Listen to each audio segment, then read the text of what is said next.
Tonight is our fourth and final part of the Shemittah series for our Beis Medrash program. Also wanted to let you know that I just received word that Rabbi Spitz is unable to attend due to a medical issue. Will not be giving his class tonight, but that leaves Rabbi Gutenberg's class and Mrs. Woody's class, so please take advantage of those. The title of tonight's presentation is the Pruzbol and other rabbinic quote-unquote loopholes. There has been, throughout Jewish history, the attack against the rabbinic community for taking too many advantages with Torah law that has come primarily from within Judaism, from groups that have suggested that the rabbinic community has distorted the biblical tradition in a way that it was never intended. And one example that is pointed to is the law of Pruzbol. Now, the word Pruzbol, the Gemara tries to explain what it comes from. And the Gemara's explanation is that it has its origins in Aramaic or Persian verbiage having to do with giving a prize to the bull, to the poor man. And there are other explanations for that. If you look, I have it on the second side of the page in the brackets. From the Book of Jewish Concepts by Philip Birnbaum back in the 50s, he says the term Pruzbol is explained as a contraction of the Greek words prosbule, before the council. So we're going to explain what a Pruzbol is and what its history is. But in order to be able to do that, we first have to understand one of the things that happens during Shemitah. Up until now, we've been learning that the law of Shemitah is having to do with one's agriculture, that one has to allow his land to remain fallow. He's not allowed to work it in certain ways. He has to make sure that it is hefker, that it is available to everyone, and he's not allowed to hoard produce from the field into his home if it's not available in the field for anyone to the public. There's another law of the Shemitah that is purely financial, and it has to do with what's called Shemittah's Kesafim, the cancellation of debts. At the end of the Shemitah year, the Torah says that all financial debts that have reached maturity are canceled. So, if I owe you $100 and that debt matures before the end of the Shemitah year, if you don't collect from me by the end of the Shemitah year, then I can just go, la da da da da da, right? It's Shemitah's over, and I don't have to pay, right? But where do we get this from? This is from the Torah. The Torah says, and I'll just read it from the English translation. This is from Parshas Re'eh, and it says, at the end of every 7 years you must cancel debts. This is how it is to be done. Every creditor shall cancel any loan they have made to a fellow Israelite. From here the Gemara learns that you only cancel loans that were made to Jews. If a non-Jew owes you money, you can still collect even though Shemitah has elapsed. They shall not require payment from anyone among their own people, because the Lord's time for canceling debts has been proclaimed. You may require payment from a foreigner, but you must cancel any debt your fellow Israelite owes you. Now, we're going to skip a few psukim, jump to Pasuk Tes, verse 9. The Torah says, be careful, Hishamer Lecha, be very careful, not to harbor this wicked thought. And what's the wicked thought? You'll say to yourself, the 7th year, the year for canceling debts, is near, so that you do not show ill will toward the needy among your fellow Israelites and give them nothing. They may then appeal to the Lord against you, and you will be found guilty of sin. What the Torah is basically saying is that there's a great temptation that naturally any person with funds would have. The temptation is that, look, why should I lend my friend money if Shemitah is coming up and he may end up defaulting on the loan, and I won't be able to have any legal recourse against him because of the Shemitah year. So therefore, the Torah says, in order to dispel that, no. Give generously to them and do so without a grudging heart. Then because of this, the Lord your God will bless you in all your work and in everything you put your hand to. There will always be poor people in the land. The Torah really says it in the negative. Kilo yechdal evyon mikerev haaretz. There will never be a shortage of poor people in the land. Therefore, I command you to be open-handed towards your fellow Israelites who are poor and needy in your land. So this is your obligation. Your obligation is, despite the fact that you know that you may end up having the debtor default on the loan, you are still obligated to lend money for those who are needy and for those who are poor. But that doesn't really help. I mean, what is a person supposed to do? Isn't it just a natural psychology that a person is not going to want to lend money to someone who he knows may take advantage of Jewish law? So how are we supposed to get around this? So the first thing you need to know is that the Torah was designed, many halachos, many societal halachos of the Torah were designed for a biblical society that is on a high moral level to begin with. And that is why there's been a general breakdown in so many of the societal laws of the Torah to the point where they cannot be put into practice anymore. And Chazal themselves understood this. Chazal said that even when the Jewish community had political autonomy at one point in history to be able to carry out punishments in their own Batei Din, but when there was too much lawlessness in the land, the Batei Din voluntarily disbanded and recused themselves from being able to preside over certain kinds of cases, such as capital crimes and things like that, because they knew that there was too much of a breakdown in society. There was too much of a disregard for the ethics of the Torah, and therefore many of the societal laws no longer became practical. When I talk about societal laws, I mean laws that are practiced on a societal level. So therefore, mitzvahs that apply to the individual, that don't have to be enforced by a Beis Din. There's no such thing as different periods of history dictating whether those mitzvahs are on or off. Those are always on when they pertain to the individual. But certain halachic societal norms that pertain to a society, like the Torah says, having to do with the cancellation of debts and so forth, there are certain times when there's a general recognition among Chazal that it just ain't working anymore. And we have to try to figure out something to be able to ameliorate the problem. Now, the question, of course, then becomes, how does the law of the cancellation of debts relate to what seems to be an agricultural mitzvah of Shemittah, that the land has to rest every seventh year? The Sefer HaChinuch asks this question: what's the connection between the agricultural mitzvah of a Shabbos for Hashem and the law that debts are supposed to be canceled? So the Sefer HaChinuch writes as follows. He says, Kfar kasafti bekesef talva b'mitzvah shias shvias asay revi'i b'simin samechtes. So the Sefer HaChinuch writes, I've already addressed the general theme behind the mitzvah of Shemitah way back in Parshas Mishpatim. He says, however, ushmitas kesafim, where it's mentioned most expressly, which is in Parshas Re'eh, which we just read, gam kein achar oso hatam nimshach. He says, whatever I wrote as far as the reasons for the law of Shemitah agriculturally also applies for the reason for the cancellation of debts. And what is it? L'lamed nafshenu b'midot ha'me'ulot midat ha'nedivut va'ayin tov. One of the reasons of Shemitah has to do with metaphysics. There's a metaphysical benefit for the land to rest during the Shemitah year. But the Sefer HaChinuch tells us that there's an ethical benefit to the Jewish people who are living in Eretz Yisrael.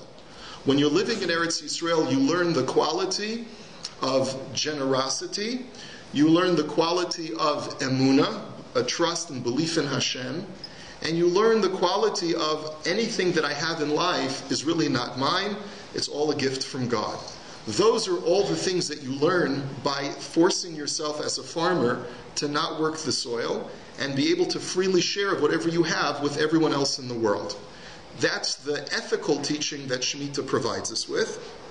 And therefore the same thing is true with Shmitat Ksafim. He says, V'nikva bilvavenu habitachon hagadol b'shem baruch hu. That through this law we establish within our hearts a tremendous trust in God. Va'az tichshar nafshenu lekabel tov me'es adon hakol kalul habracha v'harachamim. And why does God want to engender this feeling of bitachon within ourselves, because the more bitachon a Jew has, the more worthy he becomes of receiving Hashem's blessings. In other words, don't think that this is conditioning for the sake that God says you have to be a better person.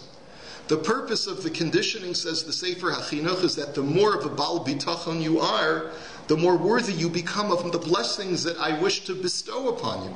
I want to share you the bounty of Eretz Yisrael. I want to give you the fullest blessing possible that Eretz Yisrael can provide you. But in order to be able to do that, you have to show your worthiness of living in this holy place, and that you do that by showing bitachon, by behaving in a certain way during the Shemitah year. וגם נמצא מזה גדר חזק ומחיצה של ברזל להתרחק מאוד מן הגזל. And then the Sefer Chinuch writes further. He says that practicing Shmitat Ksafim, of cancellation of debts, also engenders within us a very strong aversion to theft, taking things that don't belong to us. ومن החמדה בכל אשר ראינו, it also engenders within us a rejection of this trait of coveting, of desiring things that belong to someone else. Because if we already feel this sense of even things that are rightfully mine, I have to abdicate and I have to give up, I have to relinquish, so then certainly things that are someone else's, I will have no desire for them. Ki nisa kal v'chomer b'nafsheinu lomar, we'll make a kal v'chomer, a logical argument. Afilu hilvitiv mamoni, v'higia shnat hashmita amra Torah la'ashmit biyado hamilva, that even though it was my money that I lent him, and the loan has matured, yet the Torah says, let him keep it. Shelo ligzol v'shelo lachmos mishelo, kol shekain shero'i lo lihitrachek ad hakatzeh hacharon. And therefore the Torah says, then surely you'll know that this hunger for money will be eradicated eventually, and therefore it'll distance you to the nth degree from trying to take advantage of other people and taking money that's not rightfully yours. So the Sefer HaChinuch tries to provide us with that connection between Shmitas Ksafim and Shmitas Karka, the agricultural Shabbos and the cancellation of debt. So it's, again, it breeds within the practitioner a certain kind of breadth of giving, of relinquishing, and of not desiring someone else's property, and also placing one's trust in Hashem. So now, as I mentioned, we have this problem. We have a problem that, okay, that's all very well and good. For the virtuous, moral Jewish community, this is a great mitzvah to put into practice. But as we know, there's a general principle in Jewish history of niskatnu hadoros, that every generation that moves further and further away from Har Sinai, at least it seems to be that way, seems to degenerate one small degree. And therefore, what are we to do with a community that really doesn't value this kind of education that the Torah is trying to condition us with, and really says, forget it, I'm just not going to lend people money. So I'm in violation of the Torah, which says, don't say that. Don't say you're not going to lend people money. So comes along Hillel, who lives in the Second Temple era, and he sees the community around him is not really able to adapt to this law. He sees that the values of the community have degenerated, they can't handle it. So therefore the Gemara in Gittin, and we'll just read the English, it's on the bottom of the page, of the first side. Hillel instituted the Pruzbol. Now we have learned elsewhere, a Pruzbol prevents the remission of debts in the sabbatical year. So what is the Pruzbol? It seems like it's a loophole. It is a mechanism that stops the cancellation of debts and allows me to collect that which is owed to me, even though the Shemitah year has already elapsed. Yes. Yeah, hi. Yes. So how does that work? This is one of the regulations made by Hillel the Elder. For he saw that people were unwilling to lend money to one another and disregarded the precept laid down by the Torah, beware that there not be a base thought in your heart, saying, etc. People were saying to themselves, I'm not going to lend money as the Shemitah year comes closer. He therefore decided to institute the Pruzbol. The text of the Pruzbol is as follows. This is what you do for the Pruzbol. What you say is, you take a piece of paper and you write down on the piece of paper as follows: I hand over to you so-and-so, the judges in such and such a place, my bonds, so that I may be able to recover any money owing to me from so-and-so at any time I shall desire. And the Pruzbol was to be signed by the judges or witnesses. Okay, and once you present the piece of paper to them, then you are the loan is no longer in your hands. You are no longer the owner of that debt. The Beis Din becomes the owner of the debt. Anyone remember we learned about this concept of Otsar Beis Din last week? One of the loopholes of Shemittah is that what you do is you basically take your produce and remand it over to the Beis Din. The Torah says that it has to be hefker. Well, Beis Din essentially is considered that same kind of hefker. It's ownerless. There's no singular ownership of that produce anymore. So you fulfilled the precepts of Shemitah for your agriculture, and therefore Beis Din can distribute that produce freely. It's a similar concept over here. You're basically saying the debt is no longer mine. It belongs to the community, the communal leaders that are in the Beis Din. And therefore, the Torah only cancels personal debts. It does not cancel debts that are owned by an entire Beis Din, which really doesn't. You can't define who is the owner of that debt because it's a corporate entity. It's not an individual. Okay, so that's the mechanism by which you can avoid the cancellation of debts. And essentially, once the Shemitah year is over, Beis Din will basically say, we appoint you as the shaliach of the Beis Din to go ahead and collect the money that's owed to the Beis Din. And once you collect that money, you get to keep it. Beis Din says, okay, we'll give it to you. That's essentially the mechanism. That's the loophole. So you may look at this halacha a bit askance. And you may say, how can Hillel do this? I mean, after all, you've got a Torah law that says that Hashem wants all debts to be canceled. We saw in the Sefer HaChinuch that the theme behind the cancellation of debts is for the purpose of embedding within people a certain moral quality, a certain moral characteristic of emuna, of bitachon, of vatranut, of generosity and relinquishing ownership. And here you have Hillel, who's completely circumventing the entire theme of the Torah. How can he do this? What right does he have to create this rabbinic loophole? So I want to share with you, the Gemara is going to undertake this discussion, but before we look at the Gemara's answer, let's take a look in the Kuzari from Rabbi Yehuda Halevi. In the third essay of the Kuzari, Rabbi Yehuda Halevi changes gears, and I'll just give you just a brief structuring of the book of the Kuzari. The Kuzari is structured in 5 different essays. The first, and it's structured in such a way where it's structured as a dialogue between a pagan king who converts to Judaism based on the arguments of a rabbi who he's having a disputation with. And the rabbi offers him convincing arguments as to why he should convert to Judaism and why Judaism is the superior faith and it makes the most sense. In the third essay, Rabbi Yehuda Halevi focuses on one issue more specifically, and that is Rabbinic Judaism. Because there were 2 threats to Judaism in Rabbi Yehuda Halevi's lifetime. The primary threat was from without, but there was a secondary threat that was from within, which was from the Karaite community, who accused Rabbinic Judaism of distorting what the Torah really wanted.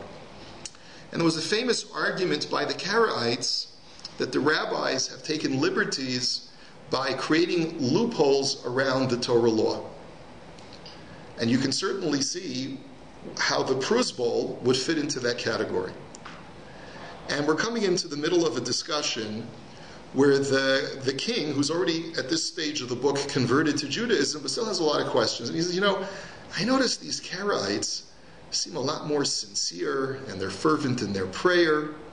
And Rabbi Yehuda Halevi says, that doesn't really mean anything. Just because someone shows greater sincerity during their prayers doesn't mean that they're closer to God. Sometimes a person who doesn't have a sense of confidence that what they're doing is correct may show greater sincerity in order to reinforce their uncertainty. And the Karaites really are rudderless because they don't have defined, concrete explanations of certain passages in the Chumash, which are extremely ambiguous. And so, because some of their more recent rabbinic leaders in the Karaite community have defined for them anew what these things mean, they take to them more fervently to show and to prove that they're right. But that doesn't necessarily mean that they are right. Sometimes when a person has a sense of security because of a long tradition that what they're doing is correct, you see that they may seem more passive, but it's a passive or a relaxed nature because of a confidence that what they're doing is correct. So the Kuzari says, we're coming in the third essay, the paragraph 50, this being the case, I concede that the rabbinical Jew who unites both facets of Judaism is superior to the Karaite in both external practice and internal devotion. Such a person's heart will be at peace with his Torah, since it is a tradition from the trustworthy sages whose wisdom emanates from God. As for the Karaite, no matter what level he reaches through his devotion, his heart will not be at peace, because all of his worship is based on logic and reasoning. He therefore cannot be at peace, nor can he be confident that his actions are in fact desirable to the Creator. He will furthermore be disturbed that among other nations, many people are even more fervent than he in their own religious devotion. Right? Just because sometimes Muslims are more fervent in their religious devotion doesn't make them right. It just makes them passionate. And sometimes passion is driven not for the right motivation. Sometimes passion is a very, very negative thing. You have, if you're passionate for bloodshed, that's not a good passion, right? So you want to channel that passion for bloodshed and do it in the name of religion. Well, that's not really a good thing. No one would. So just passion by itself, the Karaites may show more passion, but that doesn't by itself make it right. So, but then the Khazar king takes a different tack, and he says, but I still would like to ask you about the Eruv, a leniency in the commandment of the Sabbath. How can you permit what God forbade using such a despicable and lowly legal subterfuge? So the question, of course, stands on its own. I'm sure you may have had to field this question in the past on your own. Someone comes to you and says, now let me get this straight. Torah says you're not allowed to carry on Shabbos, right? And you can take a string and put it around a city, put it around your town, and all of a sudden you're allowed to carry. Well, yes, of course, because it's, putting a string on the telephone poles is like creating doorways. When you have doorways around a city, it lets you carry. Oh, and who invented this idea? Well, the rabbis did. Well, the rabbis who invented the Eruv, how could they create this flimsy loophole around a biblical prohibition of carrying in a Rishus HaRabim on Shabbos? So, of course, what's the fallacy of the argument? Someone? Tell me what's the fallacy of the argument? Wasn't it all given at Sinai, the Torah Shabbat? No, not the Eruv was not. The Eruv, the Gemara says, was actually invented, if I remember the Gemara correctly, it was invented by Shlomo HaMelech. It is a very ancient tradition, but it doesn't go back beyond Shlomo HaMelech. He created the institution of Eruvin. So, and it was an amelioration of the inconveniences of not being able to carry on Shabbos. So, if the Torah doesn't want me to carry on Shabbos in a Rishus HaRabim, how could the rabbis come along and say, it's okay, we'll give you a way to do it. Don't worry about it. Isn't that disturbing? Shouldn't that be disturbing to you? So what's the fallacy of the argument? Somebody tell me how you've been able to justify carrying on Shabbos. You're going to do it anyway. You're going to do it anyway. Okay, good answer. The Torah gives the rabbis the ability to do this. The Torah gives the rabbis the ability to what? To suspend biblical law? To interpret biblical law. To interpret biblical law. To say that the Torah really doesn't forbid me from carrying, or if I create under these circumstances. Well, how do you feel about that, David? And you're not even a lawyer, I have to scratch my beard a little bit. Yeah. All right. So let me tell you what the fallacy of the argument is. The fallacy of the argument is that really it's not biblically prohibited to carry from your house out into the street on Shabbos. And the reason is because the street is not a Rishus Harabim biblically. There is a very specific definition of what a public domain is, which the Gemara tells us based upon the way the Jews traveled in the desert. A biblical domain, at least the way that Rashi understands the Gemara, is that it has to be a thoroughfare that stretches from one end of the city to the other that's at least 16 amot wide, and that you have 600,000 passers-by on that road on a daily basis.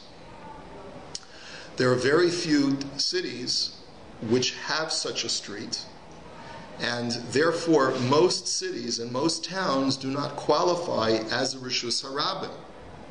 So really, from the biblical standpoint, there is no prohibition of carrying out on the street. In most cities. Toronto, we're not sure about. We'll get into Toronto in just a second. So, based on that, why aren't we allowed to carry out into the street without an eruv? So the rabbis invented a domain called a Carmelit. You've heard of the Carmelit before? The Carmelists? What is a Carmelis? Is a rabbinically invented domain which is neither a completely private domain, but nor does it qualify as a public domain that the Torah was addressing.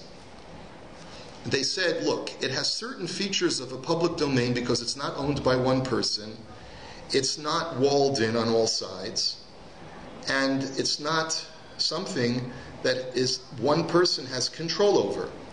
But it's not a public domain either. So therefore, because it has certain resemblance to a public domain, we will treat it rabbinically like a public domain, and we will not allow you to carry from your house into a Carmelis on Shabbos. So that's why, if I'm up in the cabin, let's say, up by the Muskoka, right? And I'm in my cottage for Shabbos, and there's no eruv around my cottage, then the halacha is really, from the biblical standpoint, I can schlep my garden furniture all over my yard if I want to, even without an eruv. The rabbi said I can't because it's called a Carmelis. Now that I understand that this is only rabbinically prohibited, the invention of an eruv is by the very same rabbis who told us about this stringency called the Carmelis. And they told us that even though we told you to treat a Carmelis like it's a Rishus Harabim, we will nevertheless give you one dispensation, that if you create a fence or some kind of barrier around the Carmelis, and you create some kind of mechanism whereby the entire enclosed area is under one unitary corporate ownership instead of being owned by separate people, we will allow you to treat this no longer as a rabbinically prohibited area, and you can carry from your home into that area. So it's basically what we say is Heim Amru v'Heim Amru. The very same rabbis who told you to treat a Carmelis like a Rishus Harabim are the very same rabbis who gave you the remedy of the eruv. So it's not the rabbis countermanding a biblical law, it's the rabbis alleviating a rabbinic prohibition in the first place. Am I making myself clear? But by the same token, why they even think of that rabbinic prohibition to begin with? Because this is what the rabbis have been doing for centuries. This was their mandate. Create a figurative fence around the Torah. Safeguard the Torah by doing things that are stringencies so that you don't come to violate biblical law. Don't carry into a Carmelis lest you carry out into a real Rishus Harabim. Okay? So, but we don't want to make life so inconvenient for you, and so we'll let you carry as long as you have an eruv. The same principle, by the way, applies to the law of muktzah. There's no biblical law of muktzah.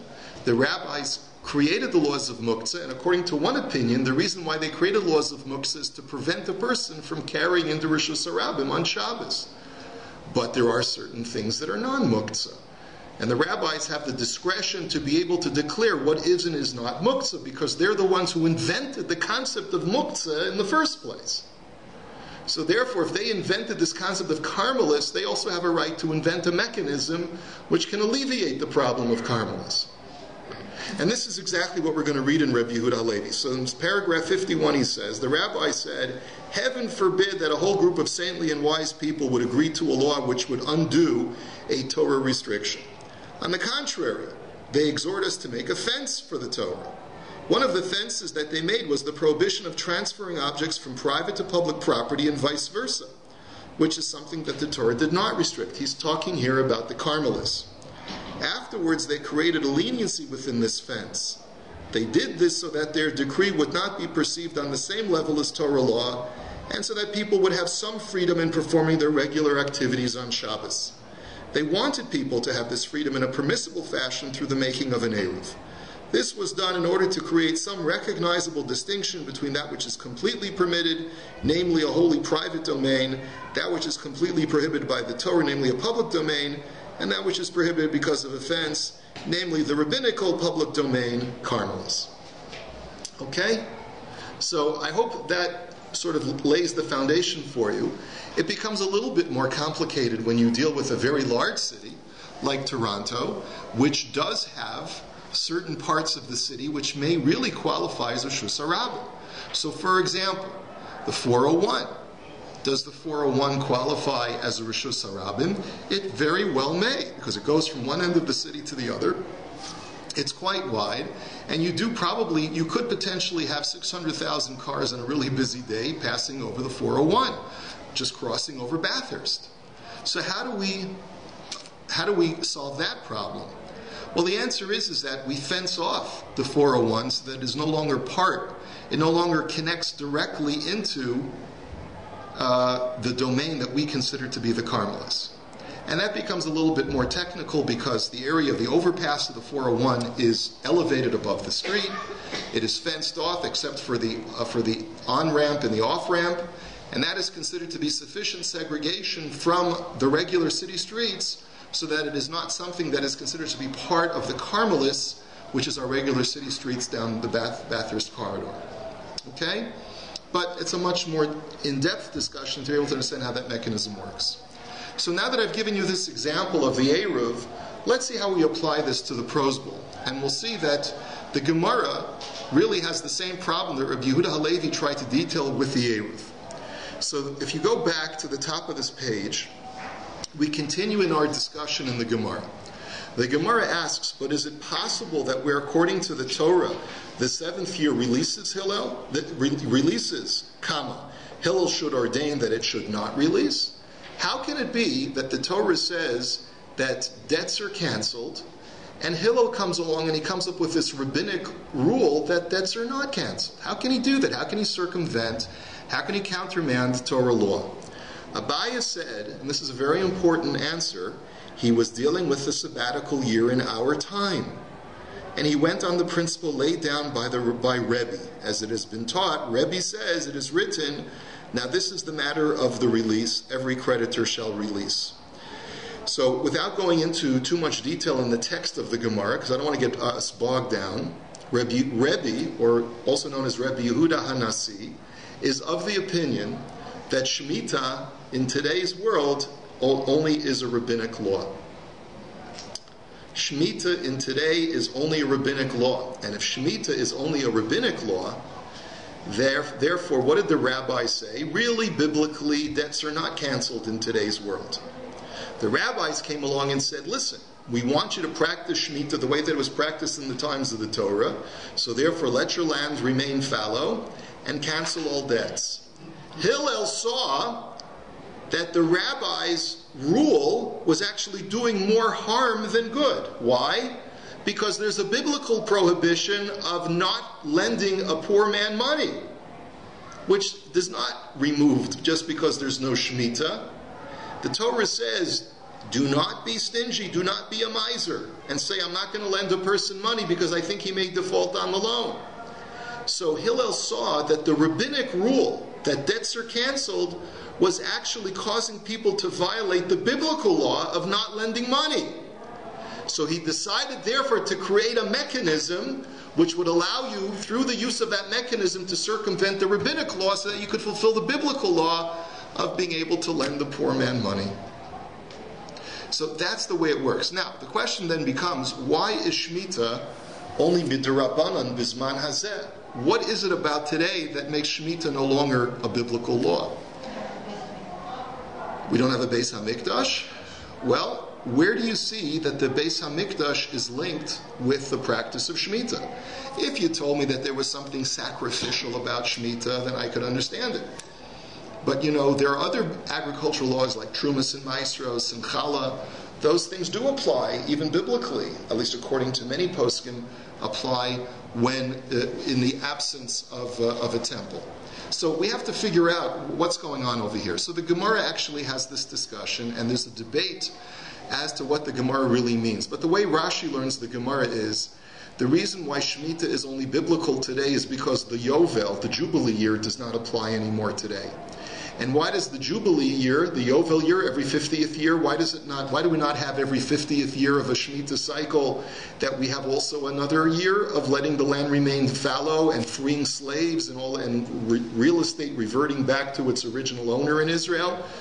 The reason why we don't have it is because the Gemara in Erechin says that you need to have all of Israel living in Eretz, all the tribes of Israel living in Eretz Yisrael in order for the Jubilee year to be extant. And if the Jubilee year is not extant, then the Shemitah year is not extant either. Now, when we say that the Shemitah year is not extant, there's a big debate as to what that means. One thing is clear, that the cancellation of debts is no longer biblical. But what about the other aspects of the Shemitah year? What about the agricultural laws of the Shemitah year? Is that also only rabbinical bisman hazeh, or is it midioraisa bisman hazeh? So this is a very, very long debate. There's a huge machlokes among both the Rishonim and the Achronim, both the earlier medieval commentators and the later commentators. There's even a debate as to what the Rambam himself holds, because the Rambam himself is ambiguous. And in one place, the BAYT Yosef, who's the great commentator on the Rambam, Rabbi Yosef Cairo, in one place he says that according to the Rambam, Shemitah is deoraisa, and in another place he says that according to the Rambam, Shemitah is derabanan. It's very, very unclear. It's very, very murky. And to be honest with you, one of the reasons why the Heter Mechira that we talked about last week is under attack is because it really only works if you hold that Shemitah bisman hazeh is derabanan. And because there are a number of very, very serious, very, very heavy authorities who say that Shemitah bisman hazeh is deoraisa, that's another reason why a person should not rely on the Heter Mechira today in Israel. So, but one thing is clear, the cancellation of debts, that component of Shemitah is very clearly midirabanan, because Yovel is not extant, and you need a majority, or you need really all 12 tribes to be living in Israel. Now, there are different ways of learning that Gemara, that you need all 12 tribes in Israel. The simple understanding is that if the 10 tribes are still in exile, we won't have Yovel. But there are certain authorities who say that as long as you have a majority of the Jewish world population living in Eretz Yisrael, then the laws of Shemitah and Yovel go back to a biblical status completely. This has very serious repercussions, because within the next 20 years, in your lifetimes, ladies and gentlemen, there will be a majority of world Jewry living in Eretz Yisrael, God willing. Because based on the population growths and the demographic shifts of the Jewish world, we see that the population in the Golah is diminishing, and the population in Eretz Yisrael is increasing every single year. So it's only a matter of time. Even today, this happened just about 5 years ago. There are more Jews in Eretz Yisrael today than in any other country in the world. That much we know. But there still is not a majority of Jews living in Eretz Yisrael. You have maybe now 6 or 7 million Jews living in Eretz Yisrael, and the total of world Jewry is about 20 million. So you still have a majority of living in Chutz La'aretz, but that will change within the next decade or 2 decades or 3 decades. We know that's going to shift, and at that point, according to some authorities, Shemitah will revert back to being a deoraisa, in which case you won't be able to rely on Pruzbol anymore, according to the Gemara, and you won't be able to certainly rely on any other of these loopholes that help you get around using a produce that's grown in Eretz Yisrael. Yeah? That Jewry in Israel is less because... Sure, right. Well, that's part of it, intermarriage, of course, yes. But it's not really that so many people, and people are moving over, but people here are less Jewish. Right, so there's attrition, there's a lower birth rate in Chutz La'aretz. There's a number of factors, right? Yeah. But in Hillel's time, there weren't more Jews living, the majority of Jews were not living in Israel. And also I'd like to know, was there ever a time where Jews were up to this high standard of keeping Shemittah ever in history? Could they do this type of thing where they would lend money in the Shemittah year and not ask for that? Was there ever a time in almost 6,000 years? That's a very good question. I cannot accurately answer that question. What we do know is that we saw in Divrei Hayamim a couple of weeks ago that the reason the Navi says that the Jews were exiled for 70 years is to correspond to the 70 Shemitah cycles that they did not observe in the 400 and something years that they were on their land. So they never could.